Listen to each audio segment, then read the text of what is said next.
Hello, Marcos. It's a real pleasure to have you here. Thank you, I would Chris. I would like to do a short interview about how do you use Wardley Mapping, but before we do that, could you tell us a couple of words about yourself? Okay, so my name is Marcus Guest, originally from England and based in Moscow. And for the last few years, we've been running I don't want to say consultancy because we're not. We've been enabling people to use Wardley maps here in Moscow and across Russia. This is super interesting, and I can't resist, but I have to ask one more question. Um, do you find people in Russia being different from what you have seen in the Western countries? Oh, yeah. Don't get your news about Russia from the West. Don't get your news about Iran from the rest. Don't get your news about Venezuela from the West or China. Yeah, it's a very different place. However, I am based in Moscow, which is very different from the rest of Russia. So when I talk about Russia, I have a Moscow bias. And when most people outside or in the West talk about Russia, they have, unfortunately, a huge filter. So no, it's a great city. It's a great city to live in, as people saw in the World Cup the year before last. Very large city, largest city in Europe, which people tend to forget it is a European city. Yeah, vibrant. It's a great place, and yeah, but Russians are quite different from Westerners. Quite different, as you well know, Chris. I know. Um, Getting back to worldly mapping, could you share with us your history? When did you learn it, and what value are you getting out of it? Yeah, good question. So I was working for I was working in strategy for a major consultancy here, and I left that in 2000, beginning of 2014, which wasn't great timing on my behalf to start a new business. But that was based around complexity, Cynefin SenseMaker. And what I found was that people found that a little bit here, probably a little bit too advanced. And I don't know how I came across Wardley Mapping. It would have been through Simon's Twitter feed. I think I was following him for a while, then I kind of probably switched him off for a while. That was around Brexit. I wasn't that much interested in that debate. But then I came back to him, and then suddenly something clicked. I don't know whether it was what I was probably watching the video, I would say the Lean Agile Scotland one. That would have been 2015, 16. That was the one where it all kind of like, wow, now I get it. And so I started using Wardley Mapping with the work I was doing with some international clients at the time to help them understand. And I found it was very good as a starting point to help people understand what the conversation was about. So, definition of situation awareness, understand what's being considered. So I was using it then. And then I thought, well, let me try it here in Russia. And I started to run some free master classes. I was far from a master at the time. But we got people invited in where I was showing them maps. And then it just fired from almost the first workshop that I did. From that first workshop, I have 3 people who've become partners. One of them is my full-time partner. The other are part of a network.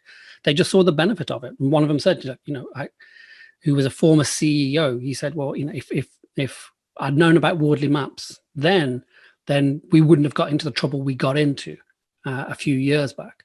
So instantly Russians seem to get maps far more than they understood the other things that complexity, which is, there's not even a Russian word for complexity. So that's where I learned my lesson from, making sure I get the naming right. We don't call it Wardley Maps here because nobody can pronounce Wardley because there's no W sound in Russian. So we call them Power Maps because it's an English word, but it's also something that translates easier into Russian, and Russians understand the English word power. And it's just, then we've just taken off, and then we moved really across to doing Power Maps fully, probably summer, autumn 2018 is when we fully went into it. And ever since then, we've only been doing that and training people and extending our services built on top of Wardley Maps. Mm-hmm. Could you tell a little bit more about the value that you get from Wardley Mapping? What are the most important benefits? For me, it's a rabbit hole. So the further you go into Wardley Mapping, the more, I keep telling my partners, it hangs together on multiple levels. The deeper you go, when there's a question, you start to map it out, and then you start to look at climate patterns, and then you start to see the relationship with doctrine or principles, as we tend to call them here. It hangs together. It's inherently coherent. or it's internally coherent, let's say, that you go into it and there's no internal contradictions there. So for me, it's like I said, I used to work in doing strategy at a major consultancy. Before that, I spent 10 years as a general manager and a country director for a multinational. I have an MBA from a leading business school. I only started to understand strategy in the last couple of years. I have to, that's it. Now it's come together. Because for us, it's all about, and through the gateway of Simon's work, I've gone into a lot of, Sun Tzu work and a lot of thinking around Eastern approaches to strategy. And it is all about the idea of moves, not plans. It's about giving yourself options and flexibility. And that's what MAPS gives you. I think the biggest one I would say that I've got, and one that I would want to get across, because I just had a meeting with a client yesterday where this worked a treat. It's Simon's hierarchy of thinking. It's the where before why. It's the why before how, and it's the how before who, what, and when. So I was with a client yesterday who started saying, well, I don't see how we can do this. And it's like, but that's because you're starting at the lowest level of hierarchy in your thinking. How do we do this? And it's impossible. And he says physically, I can't see how we can do this. So no, you can't see it because you don't have a map. So you're not going to be able to answer the how until you've understood the where you could focus, and you compare the options and understand why this one and not that one. So from the Wardley Mapping perspective, that's what it gives me. It's that hierarchy of thinking, that where is the most important question. And that's working very, very well with clients and with ourselves internally as well. Awesome. Awesome. I just can't say anything else. Could you share an example of a map? Yep. Okay. So I'll share something that if I can. So as I said, there's now 3 of us full-time working with this business that we have. And so 2 of us are here in Moscow, 1 is in North America.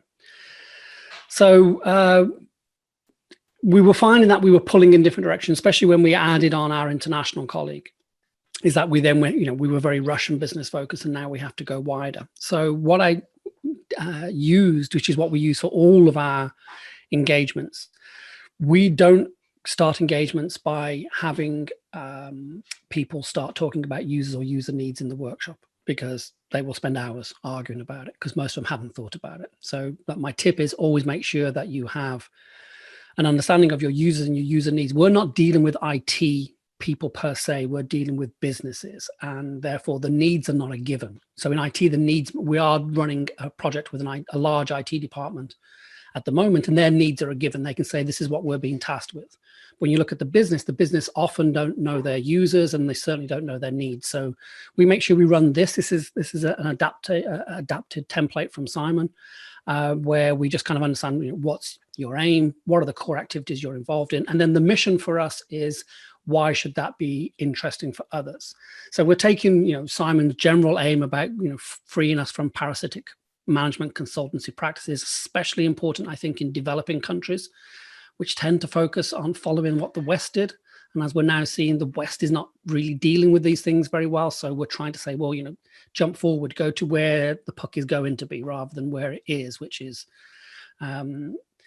great sentence from my client yesterday. He turned around and said, I said, what's your need? What do you want to do? And I said, we want to find a different way of working, because the old practices really aren't working as well as they used to. That was unaided. That was just voluntary observation from them, which kind of, internally made me really happy, because that's what we're focusing on as well. So this top part, the purpose, gives us an idea of who we're actually focusing on. So then now we know who our target market is. So we're really focused on leaders of SMEs and teams in large organizations. We don't think you can really use mapping in large organizations top down. It's not yet. That then there's a safety element that needs to be there. So, but teams, by all means. So identify what they want, and we use wants rather than needs, because if you start to say, what does a client need? People will start saying they need product A, which we sell. So then you say, well, what do they want? Then it becomes, we find that's a good way of getting companies to start focusing, taking the customer perspective rather than their own perspective. So we did that for ourselves. We then mapped it out using Mural, copy and pasted it into the template that we have, and then we put it into Google Slides.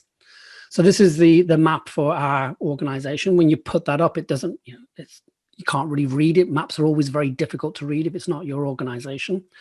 So what we did is we just started to block it out to make it a little bit more coherent for my colleagues.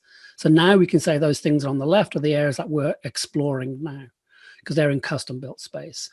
Parts in the middle, those are things that we need to improve, and the ones on the right, we need to make sure there's no deviation in this. So then we started to put in some climate patterns along this. The main one is that we've identified that, and this is Russia-based, so it will look very different in other countries. But we've recognized that people are looking, or these leaders of SMEs and teams in large organizations are looking for a way to change the organization quickly and safely.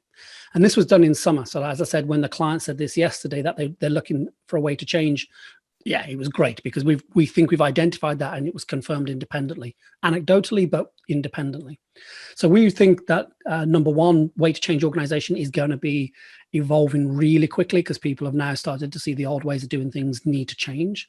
And so we're going to focus on developing 2 and 3, which is 2 different products that we feel could turn from something in the custom built stage to evolving very quickly to a product, which will then, we are a commercial business. We do need to eat. For that, we need to make money. So these are the 2 products that we feel we could quickly develop that will meet that need, because that need is going to drag the opportunities for this going through. So that's 1, 2, and 3. Number 4 is, interestingly, that we see slides. People are not interested in looking at slides. Like, people are not interested in going to another Zoom webinar because everybody's a little bit zoomed out. But we are seeing some real convergence around using videos. Clients seem to like videos. Like I say, I teach at a university here as well, so I've moved across to videos and Zoom to kind of like reduce the stress on people. So that we see that as something that we are going from a commoditized thing into more of a product. Our videos we're branding them as a little bit of products, which can help people very quickly understand the method, and we'll be pushing that out a lot more.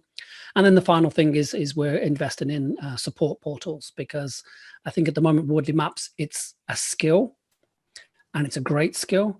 But as we're a commercial organization speaking to commercial teams, we don't want to be consultants. We see ourselves as guides, but we do need to tick some of those boxes of tangible outputs.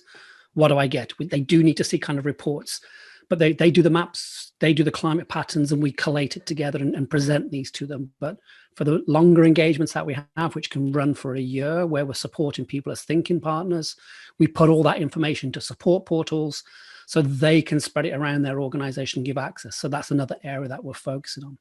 So that enabled us to see what we were doing, which was great. That really sped up our internal communication and really started to give us a focus. And that's where we started then to dedicate ourselves or organize ourselves around missions. So there's 7 missions. I own one of these outright, and I own 2 of these outright. I own one of these shared with one of my colleagues, and another one shared with another colleague. So we've all got kind of 2 plus 2 that we share. So then we can turn around and say, well, mission 1 there is around about the communications. We did a communications audit. We wanted to kind of understand how we get a call to action around this. So the mission 2 and mission 3, those are the development stages. And this it gives us an update because we believe the idea of mission command is a really big one. And I think maps help with that. If people are working from home, which we're doing as well, then maps are a great way for us to be able, maps serve as the interface. So if I speak to one of my colleagues, the outcome is an improvement of the map, which the other colleague can see without needing to be there. And we feel that's what we're taking to organizations. If you're distant, you don't all need to be in the same meetings. You can have a small meeting, you've got a map, it can be shared. And if you update it with your mission, we just focus on, for example, I'm writing a book, and that book is leading to the research around finding more cases and testimonials, and that's improving the framework itself. We're making tweaks to it, more so in Russian because it doesn't translate directly, and we need to make sure it's in the right market. And so that's how we're using it now and this has been the most useful thing for us, is breaking down those areas into discrete missions, and people taking on those missions, and then just weekly we update each other on missions, saying this is where we're at. And that means that, for example, people on mission 3 were dependent on mission 2 to be done. That's now done, so mission 3 has been released. And then I can stop focusing on mission 2 with my colleague and start to focus on, I think, on my big focus on mission 4. So those missions is how we're really organizing it and organizing ourselves. So I won't go too much into the last slide, but then we do have a version of Horizon 2 where all this is going. But that's not something that we want to go too deeply into, because it's really just, we need to know where this is heading. But the idea, as I said before, it's not about having a plan. It's about having options, seeing multiple moves. And as we go, we say, well, does that move fit now? So for us, it's been great for communication. It's been great for organizing ourselves, giving us direction, focus. And we're not so much aligned, but we're pulling in the same direction. And it's turned our long conversations, because you're having to do it online, it's turned those into really powerful conversations that we can get done in a much shorter amount of time. We're much more effective. So that's how we're using maps internally. Wow, I just don't. There's a lot to unpack here, and I trust many people will rewatch this presentation a number of times just to understand every word that you have said, because there are so many important concepts in it. I just don't know where to start. If you were to give a piece of advice to our listeners, what would it be? How should they start with Wardley Mapping? Depends on where they are. Are we talking about beginners? Are we talking about people who've been mapping? Are we talking not so much beginners, people who are just experimenting with it? Or are we talking about people who are knowledgeable and want to go further with it? So I think the answer is kind of, well, it depends on the person. But I would say, from what I've learned, because I've been mapping for a while, but it's only when you map with others that it makes sense. When we created this map, this surprised me. I didn't expect, I'd kind of mapped out my business. So I'd started my business and I've been attracting people to me. This doesn't look like anything that I mapped before. And I was really surprised when we had this. It's like, that's not what I expected it to be. It's a little bit like, there's a famous Russian poet, Pushkin, whose most famous poem was Yevgeny Onegin. At the end of the book, I'm sorry if I'm spoiling it for anybody, where the main protagonist gets refused by the heroine, and Pushkin wrote in his diary, I didn't expect her to do that. So it's the idea that you create something that you're not expecting to see. I didn't expect to see this, because it was the culmination of interactions between people, not to share knowledge, but to create knowledge. But as soon as we had that, and then I think we put this on it. This mattered to my colleagues more. That was a little bit confusing for one of my colleagues who's still learning about it. And it's like, okay, I see what we've got, but I wouldn't know where to start with that. And as soon as we put that on, as soon as we went from that to that, and I didn't have the 1, 2, 3, 4, 5 at the time, but as soon as we put the blocks on, it made a lot of sense to him, because it shows you where to look. So I think with maps, make sure you do them with somebody else. And then once you've got the map, recognize that that's just a starting point. It's not, oh, great, we've got a map. Start to do things with that. Start to write on the map, so you're actually just guiding your eye line, because it's visual, about what we should be looking at. And when we broke it down into that, and the missions weren't on there before, it was just, the individual blocks with, with teams, then that made a big difference. So I would say map with others, and make sure that you use colors and annotations to show people what it is they need to be looking at on the map, because it is a communication tool. And at the end of the day, and I resisted this for such a long time, because I've got hard-nosed clients who are used to one way of doing things. And so turned up and saying, yeah, it's kind of like communication challenge and learning is a bit soft, but it's not. And I think the coronavirus really showed everybody, the ones who are going to win are the ones who are going to learn quickest now. And so in that sense, the idea of mapping, its time has come for me very much it's about, you'll get through this by learning quicker, and you'll learn quicker by communicating better and challenging assumptions rather than letting them sit there for months on end. So I think now that's a very powerful message. I resisted before because I got pushback for it, but now it's open. So it's a communication tool. So use a little bit of creativity just to show people what it is that you want, but then let them challenge that as well. So those are the 3 things I would say. Thank you, Marcus. Thank you. You know what I will do? I will just stop the recording, and I will rewatch this, and I will rewatch this interview and your maps a couple of times, because I have to learn a lot more about it. Thank you. Thank you so much for your time and for your patience, and that you have agreed to show your maps. I very, very much appreciate it. Thank you. You're welcome, Chris. Thanks very much.